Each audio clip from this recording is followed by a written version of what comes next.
Hello everyone, welcome to ज्ञानम guys.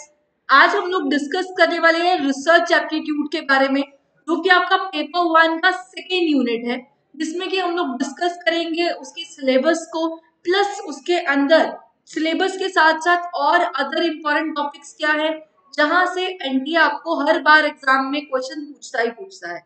Right. अच्छा, एक चीज और के एनटीए की साइट के ऊपर आपको एक इन्फॉर्मेशन दी जा रही है कि हो सकता है कि आपका एग्जाम मई में या फिर अप्रैल में एनटीए कंडक्ट करें।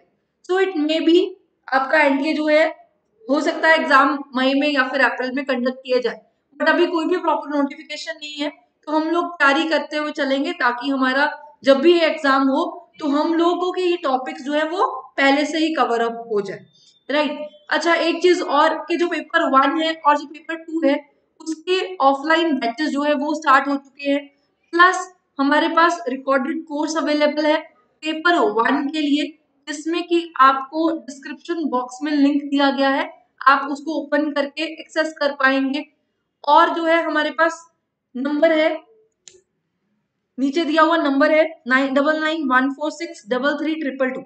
इसके ऊपर आप जो है कॉल करके कंफर्म कर सकते हैं अगर कोई भी क्वेरी है आपको बैचेस से रिलेटेड। पेपर टू सिर्फ और सिर्फ कॉमर्स ओरिएंटेड रहेगा, सब्जेक्ट के रिलेटेड, और पेपर वन हमारे पास जनरल पेपर रहता है। चलिए डिस्कस कर लेते हैं रिसर्च एप्टीट्यूड के सिलेबस को, और हमारे पास क्या जी, कौन से टॉपिक्स हैं जहां से एनटीए हमें क्वेश्चन पूछता ही है। सबसे पहले आता है यार रिसर्च के मीनिंग, टाइप्स एंड उसके कैरेक्टरिस्टिक्स। अगर टाइप्स के बारे में बात करें तो टाइप से बहुत तरीके के क्वेश्चन बनते हैं, क्योंकि रिसर्च के अंदर सिर्फ और सिर्फ वो डायरेक्ट क्वेश्चन ही नहीं पूछता आपसे, क्योंकि डायरेक्ट क्वेश्चन तो आएगा ही आएगा, प्लस आपके पास असर्शन है ना, एज वेल एज क्या रीजन बेस्ड जो भी क्वेश्चन है वो पूछे जाएंगे। और अगर हम बात करें असर्शन और रीजनिंग की, इसके अलावा और कौन से क्वेश्चन आते हैं आपके पास, मैच दी फॉलोइंग, है ना, मैच दी फॉलोइंग जो क्वेश्चन है वो पूछे जाते हैं। स्टेटमेंट फॉर्म जो क्वेश्चन है वो हमें यहाँ पे जो है एनडीए पूछता है बार बार, किसके अंदर, रिसर्च एप्टीट्यूड के अंदर। चलिए जी, टाइप्स के ऊपर क्वेश्चन आते हैं आपको, करेक्टरिस्टिक्स ऑफ अ रिसर्चर और अ रिसर्च, क्योंकि करेक्टरिस्टिक्स के ऊपर आपको असर्शन और रीजन बेस्ड क्वेश्चन यहाँ पे बनते हैं। Then we have positivism, post positivism approach to research, यहाँ से भी क्वेश्चन बनते हैं। अच्छा, फिर एक इंपॉर्टेंट टॉपिक आता है हमारे पास, method of research.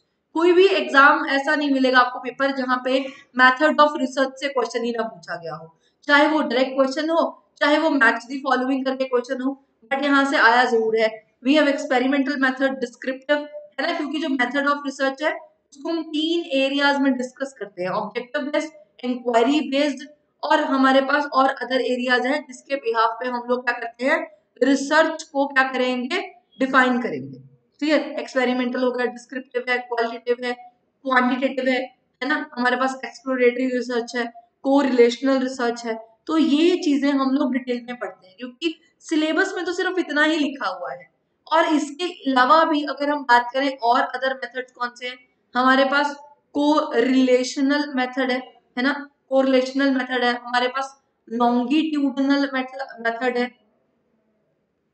Longitudinal method है, और हमारे पास वन टाइम अप्रोच है जिसके अंदर हम लोग रिसर्च करते हैं। यहां से भी आपको जो है एग्जाम में क्वेश्चन आते हैं। Next most important topic, we have steps of research.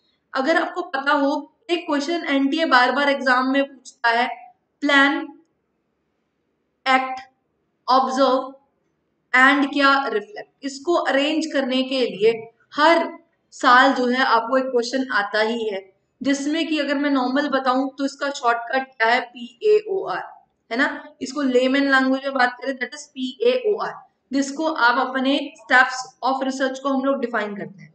अब हो सकता है कि जो स्टेप्स ऑफ रिसर्च है वो आपको क्रोनोलॉजिकल ऑर्डर में अरेंज करने को भी आए, जो कि प्रीवियसली पेपर में पूछे जा चुके हैं। और अगर बात करें स्टेप्स ऑफ रिसर्च की, और कौन से तरीके के क्वेश्चन यहाँ पे बनते हैं, जैसे कि कौन से स्टेप्स के ऊपर जो है रिसर्चर या फिर हम कहें रिसर्च परसिस्टेंट हो जाती है, या फिर रिसर्चर का एक क्रिटिकल माइंड यूज होता है वो रिसर्च करने के लिए। तो वो चीजें सारी की सारी इंपॉर्टेंट है हमारे एग्जाम पॉइंट ऑफ व्यू से। चलिए फिर हमारे पास थीसिस आते हैं, then we have article writing, format. अच्छा, स्टाइल्स ऑफ रेफरेंसिंग, हमारे पास 3 स्टाइल्स ऑफ रेफरेंसिंग है, सीएमए है ना, अमेरिकन स्टाइल ऑफ रेफरेंसिंग। तो ये सारे के सारे जो है आपको एग्जाम में यहाँ पे क्वेश्चन पूछे जाते हैं। अमेरिकन स्टाइल ऑफ रेफरेंसिंग से आपको पहले भी क्वेश्चन आ चुका है एग्जाम के अंदर। क्लियर, सीएमए हो गया। Then we have recent topic और कौन सा है भाई, application of ICT in research, information and computer technology in research. और हमारे पास क्या आता है, रिसर्च के एथिक्स क्या है ना। यहाँ से आपको बहुत ही इंपॉर्टेंट टॉपिक है ये, क्योंकि रिसर्च एथिक्स से भी क्वेश्चन बनते हैं। वो भी कभी डायरेक्ट क्वेश्चन देख लेना यहाँ से कम आया होगा, हमेशा या तो असर्शन बेस्ड क्वेश्चन होंगे या फिर स्टेटमेंट फॉर्म में क्वेश्चन यहाँ पे पूछे गए हैं आपसे, कहाँ पे, रिसर्च एथिक्स के अंदर।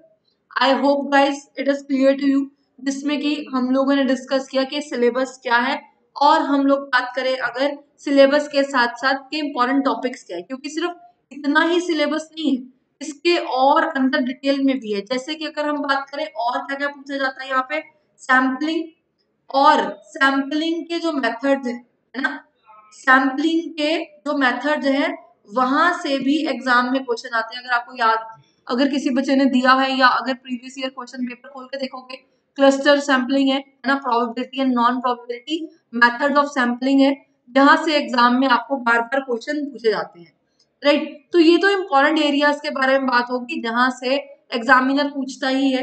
प्लस हाइपोथेसिस से रिलेटेड क्वेश्चन आते हैं कि कब आपको किसी भी हाइपोथेसिस को एक्सेप्ट करना है और रिजेक्ट करना है। ये सारी की सारी चीजें हम लोग डिटेल अपने बैचेस में जो है वो करेंगे, राइट। अगर कोई भी इंफॉर्मेशन चाहिए हो आपको ऑफलाइन बैचेस के अंदर, तो आप लोग ये जो नंबर नीचे दिया हुआ है उसके ऊपर कॉल करके कंफर्म कर सकते हैं, जिसमें कि पेपर 1 और जो पेपर 2 है वो कॉमर्स रिलेटेड होगा, पेपर 1 जर्नल पेपर होगा। और जो अगर आप रिकॉर्डेड कोर्स बाय करना चाहते हैं तो उसका लिंक आपको डिस्क्रिप्शन बॉक्स में नीचे गिवन है। Thank you so much guys.